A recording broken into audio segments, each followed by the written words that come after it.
Magandang umaga po mga ka-agri. Ako po si Leonilo Pagnanawon sa kilalang G. Paglop.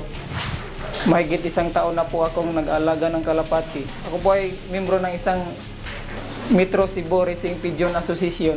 Kailangan kunin mo yung best of the best para i-breed sila, para yung magiging anak nila magandang yung labas para pang-entry mo sa panglaro mo sa North and South ng MCRPE.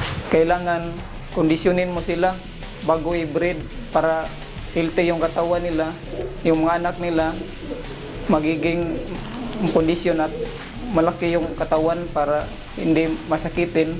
Bawal yung yung unhealthy na ibon dahil hindi yan umuwi kapag nihagis na sa layo pag race na, karira na. Yung mga breeder, binigyan ko ng Vanguard, Lactamino, Calcimax para healthy yung mga anak nila.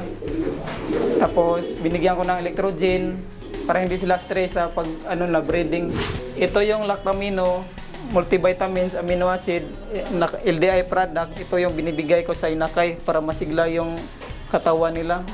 Kung mag-breed ka ng isang ibon, pangkarera mo, dapat yung magandang bloodline. Kung wala ka niyan, may conditioning lang at saka training, hindi uuwi yung ibon mo. Kadalasan, matatanggi talaga yung bloodline. Lumalaban yan sa iyo Makatulong yan sa pagdating ng karera. Dito ko sila ilagay para maganda yung breeding nila, hindi sila stress, hindi sila maabala, para maganda yung resulta sa mga anak nila. Dapat kondisyon sila dahil entry natin yan sa pang malayuan. Sa MCRPE, last March pa ako sumali ng North Race, isang taon pa lang ako. Tapos, sa awa ng Panginoon, pang 7 overall naman ako. Kahit baguhan ako. Yung club, okay naman, maganda naman salihan. May yan yung pag North Race, may group train kami tuwing February. Tapos race na. Kailangan yung ibon mo may preparasyon, tamang sistema, training, conditioning, at saka yung bloodline na gamitin mo para makasali sa MCRPE Racing Pigeon Association. Kung may kalapati ka, may membership yan 300 para sa club. Tapos punan ka ng GPS. Pwede lahat sumali basta may kalapati, tapos magpamimber lang ng club. Ilalabas namin sila pag tapos na yung breeding season para makarelax naman sila. Pag breeding season na, dyan na kami uli sila ipapasok sa breeding cage. Itong mga inakay ito, pang North Race namin to, entry ngayong March.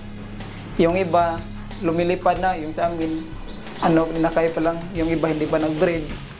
Malayo pa naman yung race namin sa March, North Race. Itong magbabahagi ko sa inyo. Taste lang tayo para makamit natin yung champion, ma-champion tayo sa club na sinasalihan natin. Focus lang sa training, breeding, at saka importante yung bloodline, conditioning. Yan lang, yung kunin mo yung tatlo, conditioning,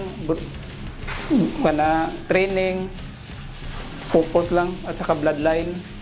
Yan ang importante para magiging champion tayo.